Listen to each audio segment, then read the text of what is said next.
অবশেষে ইরানের সর্বোচ্চ ধর্মীয় নেতা হিসেবে দায়িত্ব নিলেন আয়াতুল্লাহ আলী খামেনির দ্বিতীয় পুত্র মোস্তফা খামেনি।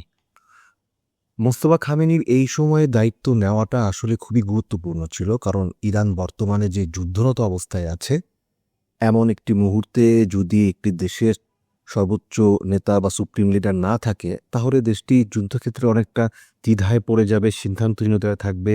সেই দৃষ্টিকোণ থেকে মোস্তফা খামেনির নির্বাচিত হওয়াটা, খুব জলদি নির্বাচিত হওয়াটা গুরুত্বপূর্ণ ছিল এবং সেটি হয়েও গেছে।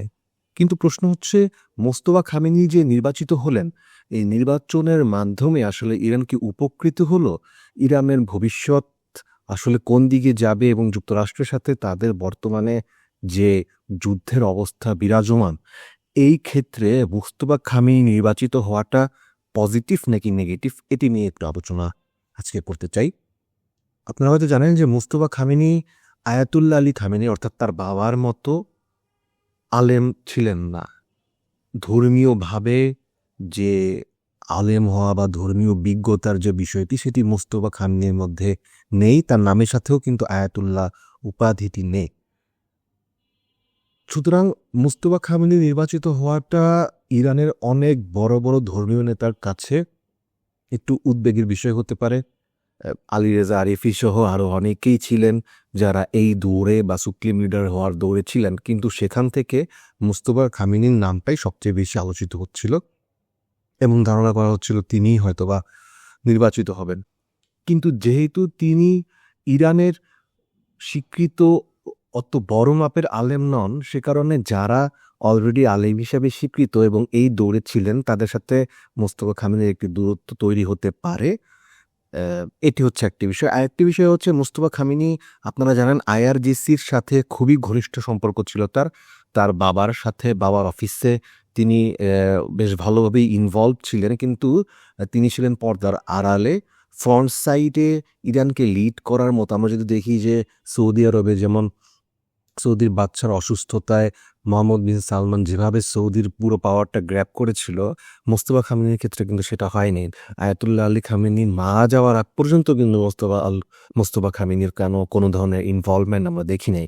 সুতরাং আইআরজিসির সাথে তার যে ইনভলভমেন্টটা ছিল, সেটা আসলে পর্দার আড়ালেই ছিল এবং আইআরজিসির গোয়েন্দা প্রধানদের সাথে মোস্তফা খামেনির যথেষ্ট ভালো সম্পর্ক ছিল।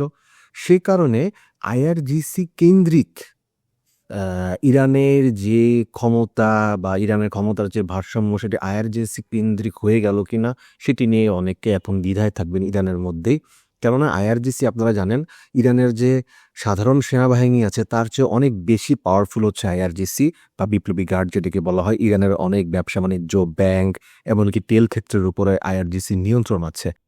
এই আইআরজিসির পক্ষ থেকেই কিন্তু মোস্তফা খামেনিকে ইরানের সর্বোচ্চ ধর্মীয় নেতা হিসেবে নির্বাচিত করার একটি চাপ দেওয়া হচ্ছিল, বিভিন্ন সংবাদ মাধ্যমের সূত্রে আমরা জানতে পারি। এর অন্যতম প্রধান কারণ হচ্ছে আইআরজিসির সাথে মোস্তফা খামেনির যে সম্পর্ক, সেটি আসলে এরকম যুদ্ধরত অবস্থায় ইরানের আইআরজিসির সামরিক সদস্যদের জন্য একটি বড় প্লাস পয়েন্ট হবে, কারণ তারা অন্য কোনো অপরিচিত নেতার চেয়ে মোস্তফা খামেনি, যাদের সাথে তার আগে থেকেই সম্পর্ক আছে, তার নেতৃত্বটা তাদের জন্য আরও বেশি ইজি হবে এবং যে কোনো ডিসিশন মেকিংয়ের জন্য ইরানের জন্য এটি প্লাস পয়েন্ট হবে। কিন্তু এখানে দ্বিধা বিভক্তির যে বিষয়টি, সেটা আবারও চলে আসতে পারে, কারণ ইরানের অন্যান্য বিজ্ঞ আলেম এবং সামরিক বাহিনী তারা মনে করতে পারেন যে এখানে আবার রাজতন্ত্র ফিরে আসছে, খামেনির ছেলে আবার সর্বোচ্চ ধর্মীয় নেতা হলো। আপনারা জানেন যে আয়াতুল্লাহ আলী খামেনি, তিনি কিন্তু রুহুল্লাহ খামেনি যে তার ছেলে ছিলেন না, তিনি কিন্তু তার ছাত্র ছিলেন।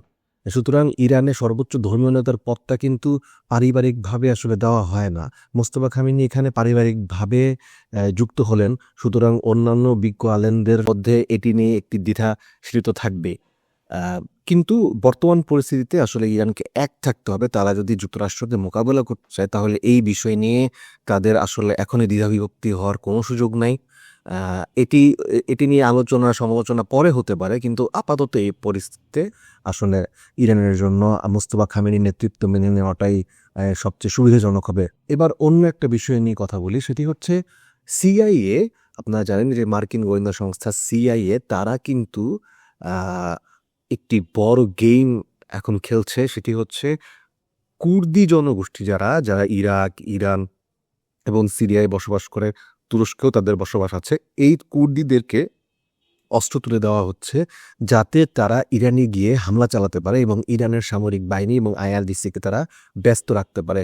আইআরজিসি মূল ফোকাস যেন সীমান্তে চলে যায় এবং মধ্যপ্রাচ্য সহ যুক্তরাষ্ট্রে এবং ইসরায়েলে আইআরজিসি যে মিসাইল এবং ড্রোন হামলা যেটি অব্যাহত আছে সেটি থেকে কিছুটা তাদেরকে ডিস্ট্র্যাক্ট করার জন্য সিআইএর মাধ্যমে এই কুর্দি জনগোষ্ঠীদের হাতে কিন্তু অস্ত্র তুলে দেওয়া হচ্ছে এবং শুধু অস্ত্র নয়, একদম আধুনিক অস্ত্র এবং যে অস্ত্র দিয়ে আসলে আইআরজিসিকে মোকাবেলা করা সম্ভব সেগুলো তুলে দেওয়া হচ্ছে। এবং অলরেডি আমি দেখলাম যে ইরানের মারওয়ান প্রদেশে অলরেডি কুর্দিরা হামলা করে ফেলেছে এবং তাদেরকে পাল্টা হামলার জন্য আইআরজিসি জবাবও দিয়েছে। কিন্তু এখানে প্রশ্ন হচ্ছে কুর্দিদের আসলে এখানে লাভ কি? কুর্দিদের লাভ হচ্ছে কুর্দিরা দশক ধরে ইরানের যেটি শাসন সেটিকে তারা নির্যাতন বলে মনে করে আসছে। সুতরাং এই সুযোগে তারা কুর্দিস্তান হিসেবে নিজেদের স্বায়ত্তশাসন বা স্বাধীন দেশ হিসেবে নিজেদেরকে প্রতিষ্ঠা করার যে পরিকল্পনা সেটি তারা করতে পারবে এবং এই সুযোগটা তারা হাতছাড়া করতে চায় না। কিন্তু যুক্তরাষ্ট্র এর আগেও সিরিয়ার এবং ইরাকের ইস্যুতে কুর্দিদের ব্যবহার করে পরে ছেড়ে দিয়েছে। সুতরাং কুর্দিরা এবার একটি লিখিত বা এরকম পাকাপোক্ত একটা গ্যারান্টি চান ট্রাম্পের কাছে। সুতরাং ট্রাম্প যদি তাদের আশ্বাস দিয়ে থাকে সেভাবে, তাহলে কুর্দিরা অবশ্যই খুবই অ্যাক্টিভ থাকবে এখন এই যুদ্ধের ক্ষেত্রে। তবে কুর্দিরা যত বড় ফোর্সই হোক না কেন সেটি আইআরজিসির সমতুল্য কখনোই না। এখানে ইরান হয়তোবা বর্তমানে যে যুদ্ধ চলছে সেখানে কিছুটা ডিস্ট্র্যাক্টেড হবে, তবে কুর্দিদের সেই সক্ষমতা নাই যে ইরানের আইআরজিসি বাহিনীকে তারা ঘায়েল করে ফেলবে বা এই পরিস্থিতিতে ইরানকে তারা ব্যাকফুটে নিয়ে যাবে, সেই কি সম্ভব না। ইরান কিছুটা ব্যাকফুটে তারা এই কুর্দিদের এই গেমের কারণে কিছুটা তারা ব্যাকফুটে যাবে, এটি সত্য। এবং ব্যাকফুটের কথা যখন চলেই আসলো তখন বলতে হয়, যেহেতু বলা হচ্ছে এবং ট্রাম্প নিজেও স্বীকার করছেন যে এই যুদ্ধ কয়েক সপ্তাহ ধরে, অনেকে বলছেন, অনেক বিশ্লেষণ বলছেন যে কয়েক মাসও চলতে পারে এই যুদ্ধ। সুতরাং যখন এই যুদ্ধটা দীর্ঘায়িত হবে তখন কিন্তু দুই পক্ষের জন্যই এই যুদ্ধটা চালিয়ে না খুব কঠিন হয়ে যাবে। এবং আমার মতে এই যুদ্ধটা ইরানের জন্যই কঠিন হবে, যদি বেশি দীর্ঘ হয় ইরানের জন্যই কঠিন হবে। অনেকে বলছে যে ইরানের কাছে 2 বছর চালিয়ে নেওয়ার মতো অস্ত্র আছে এন্ড এভরিথিং, কিন্তু যখন বুটস অন দ্য গ্রাউন্ড হয়ে যাবে, যখন কুর্দি এবং অন্যান্য যে ফোর্সগুলা এবং যুক্তরাষ্ট্রের 50,000 প্রায় সামরিক সদস্য তারা এই যুদ্ধে ইনভলভ হয়ে গেছে, এমনটা রিপোর্ট আমরা দেখেছি, এই জিনিসগুলো যদি আস্তে আস্তে বাড়তে থাকে তখন কিন্তু ইরানের জন্য পুরো যুদ্ধ সিচুয়েশনটা ট্যাকেল দেওয়া খুব কঠিন হয়ে যাবে, কারণ 4 দিক থেকে ইরানের শত্রুটা ঘিরে ফেলছে। এবং আমরা দেখছি যে রাশিয়া এবং চীনের কিন্তু এখানে একটা নির্লিপ্ততা, তারা কিন্তু এখানে অতটা ইনভলভ হচ্ছে না।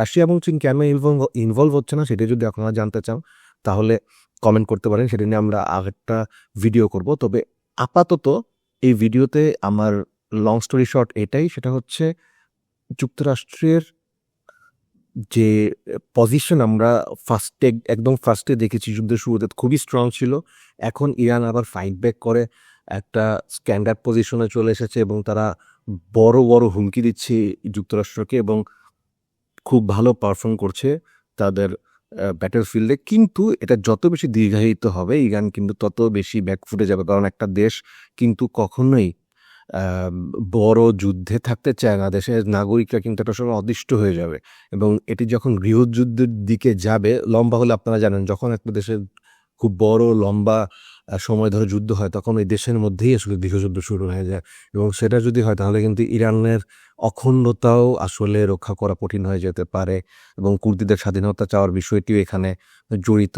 সুতরাং ইরানের জন্য এটি একটু ব্যাকফুটে যাওয়ারই সময়। এখন অন্যান্য আন্তর্জাতিক ফোর্স এবং যারা আছে তাদের ইনভলভমেন্ট এবং ইরানের ইনভলভমেন্ট, এছাড়া মার্কিন কংগ্রেসের ইনভলভমেন্ট, সব কিছু মিলিয়ে যদি যুদ্ধটা তাড়াতাড়ি শেষ করে ফেলা যায় এবং ডোনাল্ড ট্রাম্প যদি এটাকে একটু তাড়াতাড়ি র্যাপ আপ করে ফেলতে পারেন তাহলে পরে হয়তোবা ইরান এই যাত্রায় একটু রিল্যাক্সে থাকতে পারবে।